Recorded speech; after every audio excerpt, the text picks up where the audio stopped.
putting my faith in what made me. Moms and pops created me. Grandma helped raise me. Sitting here today with a friend from long ago, and my first memory of him was, I believe, 80 or 81. I think I was like 3rd or 4th grade, and he was 2nd or 3rd grade, somewhere like that. And back then, I knew him as Victor. He was a cute little chubby redhead boy with little chubby cheeks. And let me see, we went to the same school, Tacoma Elementary, but we also went to daycare, aftercare at Morgan Daycare Center in Tacoma Park, Maryland. So we had a lot of interaction, more so after school events at Morgan Daycare Center, because since we were a year or 2 apart, we were never in the same class. I think we may have went to Piney Branch Middle School together also, but like I say, once again, we weren't in the same class. So most of our interaction was always, kind of school or after school related. And when I was 12, I think in 7th grade when I was at Tacoma Park Junior High, I moved away from Tacoma Park to Silver Spring. So we lost contact for the middle school and partial high school years. And I ended up at Springbrook High School, and I think it was either my junior or senior year, I see Victor, and I was like, hey, because I hadn't seen him in years. And once I graduated from Springbrook in 1990, once again, we lost contact. So I've had no contact, oh gosh, it was over 20 years, I guess, so about 20 years until I joined Facebook a few years ago. And then I get a friend request from Enoch. And I'm like, who the heck is Enoch? I don't know nobody named Enoch. So he sends me or either I may have inboxed him or he inboxed me. But one memory in particular that I will never forget about, he had a crush on me. So one of the, I guess, what is it, the daycare workers, kind of like egg him on. So he was singing this song from long ago. I don't know who sang it, but it was something, "You Are My Shining Star," and it was so cute when he was singing. 87. Yeah, because if you 87, 88. Yeah, because if you was at Broad Acres, I was in Whiteland. And a young lady, 6th grade. And I don't know, back then, we saw pretty girls early. And next thing I know, I'm in the neighborhood one day, and here comes Vic, asking me, am I talking to his girl? I'm asking him, I don't know who you're talking about. So we end up coming to an understanding, shook on it. And I think from that day forward, we've been the closest of friends. Had a very deep understanding. And haven't let one lady come in between us. Whether it was trying to build a relationship or, even liking the same lady. We came to understanding like, okay, fine. You talk to her. I met Enoch in 1990 at Springbrook High School. It was my 10th grade year. The only reason I didn't meet him in 89 was because I wasn't in the area. I actually went to Gaithersburg High School part of the year and lived in Virginia, Roanoke, Virginia, part of that year as well. So half of my school year for 9th grade was between Virginia and Gaithersburg High School. So I did meet him and we became friends, and I had access to hall passes. Of course, we would try to get out of class and just be in the hallway for no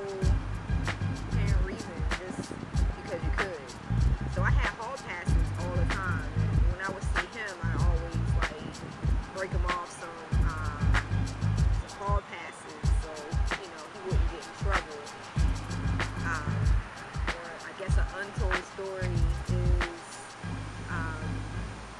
we both took driver's ed class together, and he claims that I got him kicked out. I don't think so. Like, for school lunch was not really good, so they had like the school store, and the school store had like peanut M&Ms, Snickers, combos, grape soda. Enoch always had quarters in his pocket, so like, yo, let me get some quarters.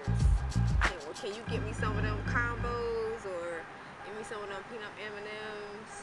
But he would always pay in quarters, and I really didn't understand why he had all these quarters. My 12th grade year, my best friend and I, we decided to go to prom together with our prospective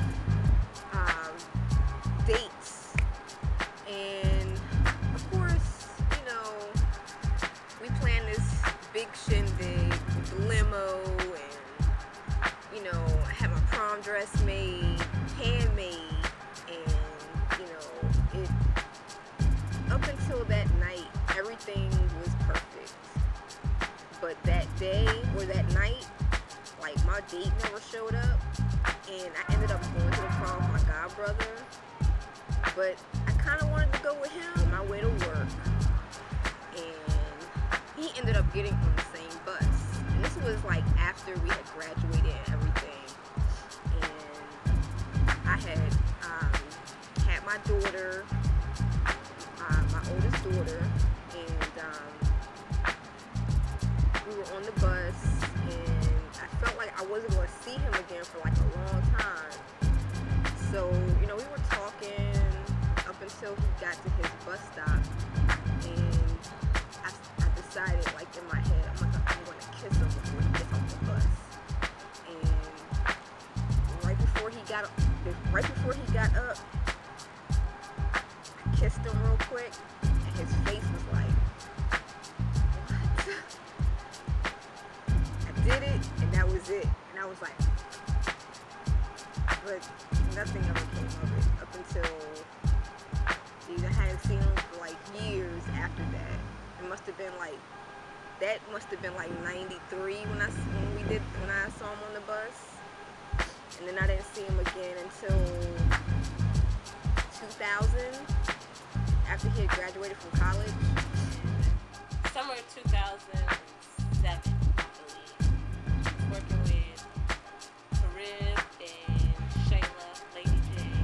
We were getting ready to do Can We Talk Radio, and we were excited. We were busy. We were doing all kinds of different events, and we actually met him.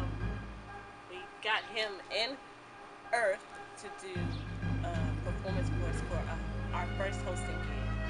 So that was the first time that I met Enoch the Seventh Prophet. And then from there, it was just like we connected. Like, he was like a spiritual big brother. I call him that. That's what I call him, because when we first met him, we talked on the phone like all the time about everything. We were talking about business, personal life. He was like a counselor to us. So, and it's been like 6 years. Time flies.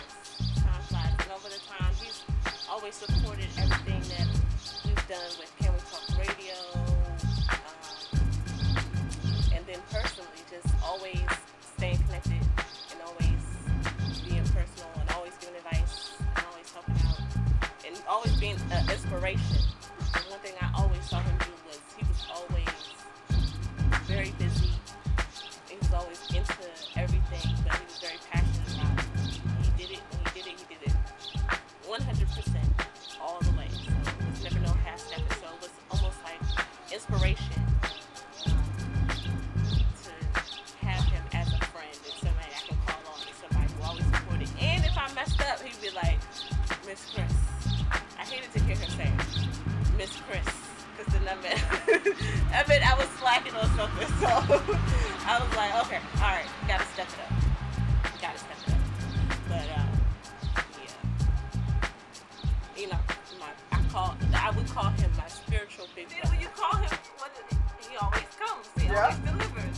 like one of the very few people that you could definitely depend on. Right. Say he's gonna be there. Right. Be like, okay, who think about who to call? Call you now. I'm calling you now. I was like, I'm gonna call you now. I know he'll do it. I know he'll do it, and I know he'll do it good. And it'll be done Right. right. Right. In a creative manner. Right. He's just not gonna just do it. That's what it is. When I first saw Enoch, he reminded me of my grandmother, just a guy. That's the vibe I got. I always tell him that. And I don't know if he thinks it's weird or not. But that's the vibe I got from him because my grandmother had passed maybe a year or two before I met him. So when I met him and then we started, talking a lot, he reminded me of a male version of my grandma. Always got this advice. No matter what I say, he doesn't really chastise me about it. But I know when I'm wrong and I know when I'm right. It's kind of that type of thing. So, yeah, I'm not saying that he's my grandpa. I'm just saying he reminds me of my grandma. But he taught me a lot about health, being healthy and eating healthy, even though I haven't been consistent with that either. I'm working on it. But he has also told me it takes time. It's not something that you just do overnight. Just like when he talked to me about being vegan and vegetarian, he said it took a while for him to get to that point. He had to start cutting out certain things slowly. And it took, I believe, a couple years before it took a complete cycle. But that's one thing I learned too, that I already kind of knew, but it's good to have somebody constantly say things take time. So I've been on and off with the health thing, but I do owe him in that aspect, especially juicing things. I was on this whole juice kick. Spirituality, he taught me to really look into myself for that instead of outside sources. It's really all about who we are and the God is within